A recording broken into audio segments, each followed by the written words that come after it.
These are my top 5 picks for vintage receivers under $1,000 in the fall of 2024.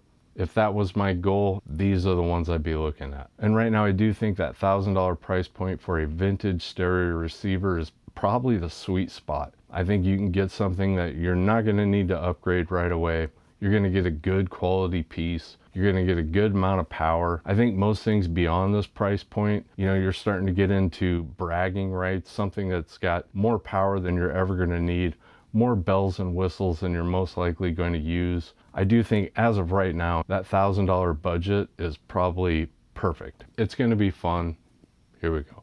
This video is brought to you by skylabsaudio.com. We've got hats, t-shirts, stickers, slip mats, equipment from Cambridge Audio, Advanced Paris. We really appreciate your support by purchasing from skylabsaudio.com. Thanks. I've got a trigger warning. This is a hi-fi hot topic. It could be a real bloodbath. So here we go. So the order of importance for me when I'm buying a vintage receiver and amplifier is always going to be repairability, reliability, build quality. Those 3 things, because if you don't have that, nothing else matters to me.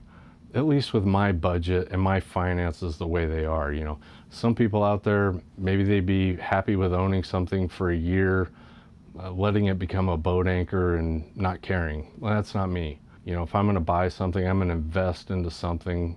I want to buy something good quality that parts are available for and technicians like working on. There's not a lot of roadblocks. Number 2 is going to be performance, the amount of power.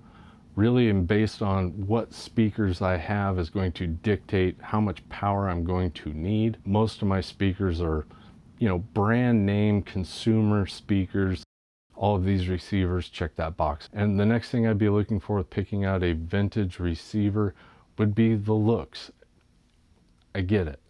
I know a lot of you out there, this is bothering you. You're saying, how is the sound not first, second, and now even third? And I think even though I might not be able to alleviate that, I might be able to soothe it a little bit by saying this.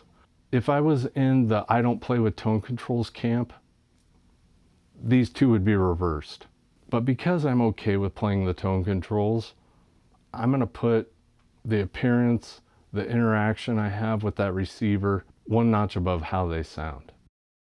Because really, I can almost match the sound of these receivers with just 1 or 2 notches of the bass or treble controls. And for that reason, that's why the next priority would be its natural sound signature, or the way the manufacturer voiced that receiver or amplifier to sound out of the box with no tone controls.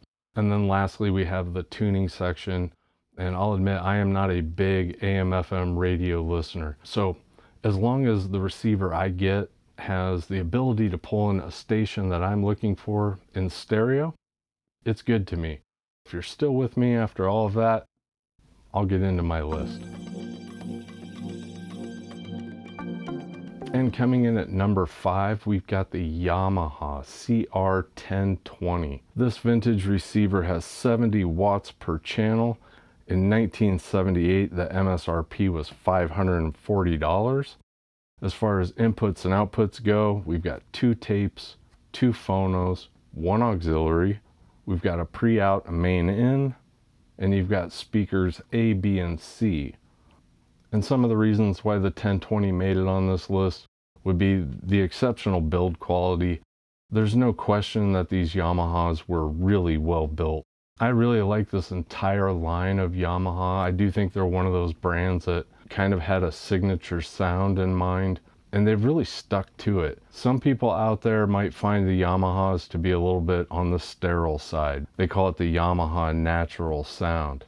I wouldn't go as far to say as they're sterile, but they are definitely on the more neutral or the more clinical side. And I think most people that have had a lot of experience with this age of equipment, I think most of them would agree with me on that. Some of the other nice features with the 1020 is it comes standard with a real wood veneer cabinet. It's not an add-on like it is with some of the other manufacturers.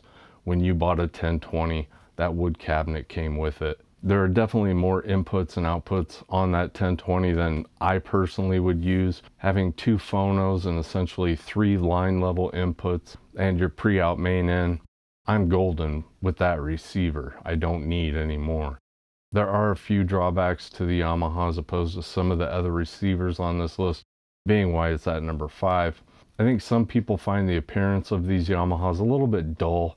Some people are drawn to the vintage receivers because, you know, we're so used to these modern, boring boxes.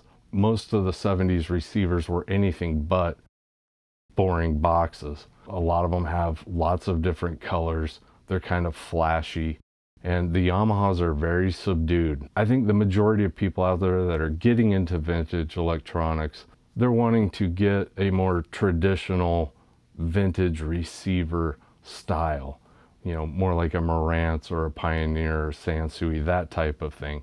And Yamaha definitely kind of sits out on its own.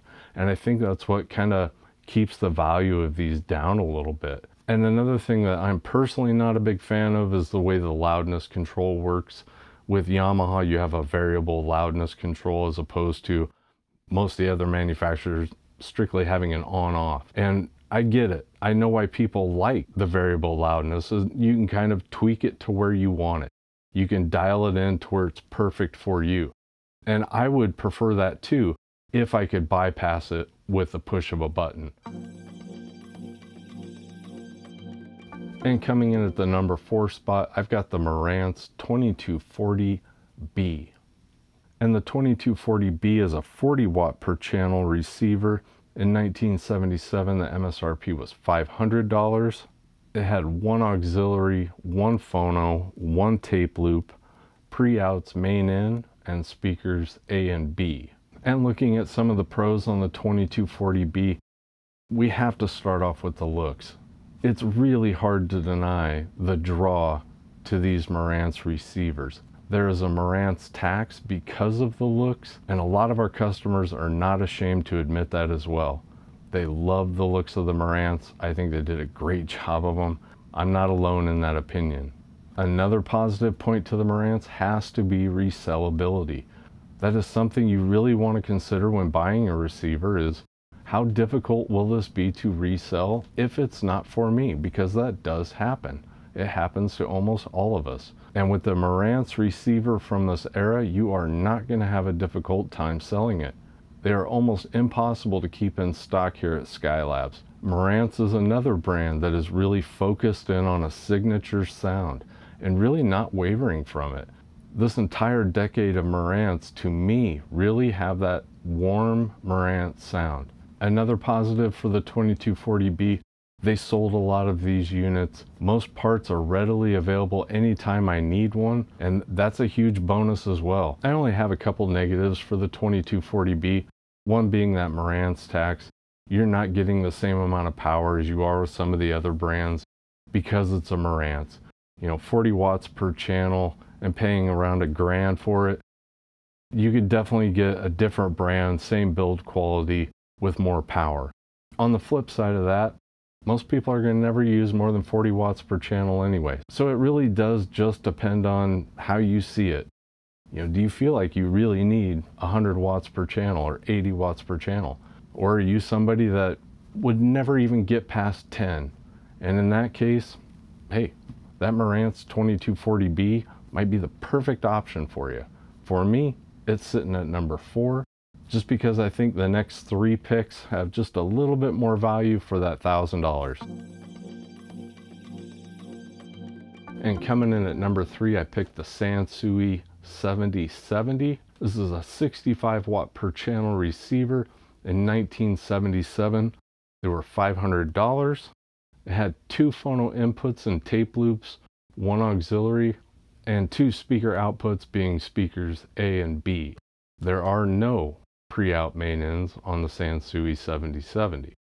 And in my opinion, the 7070 is really close in sound signature to the Morance. I do feel like these are a little bit on the warm side.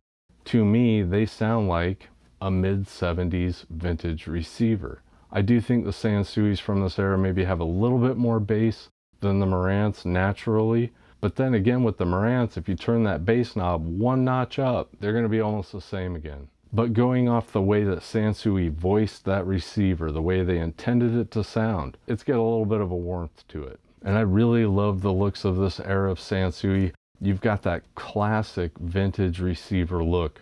You got the aqua blue backlit FM dial, and having that extra 25 watts per channel definitely gives the Sansui just a little leg up over that Morance 2240B.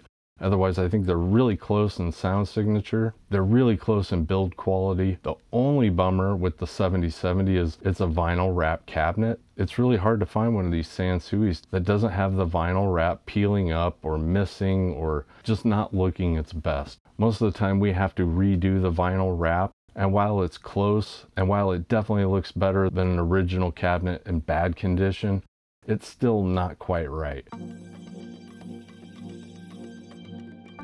And at number 2, maybe no big surprise out there, we've got the Harmon Cardon 730 Twin.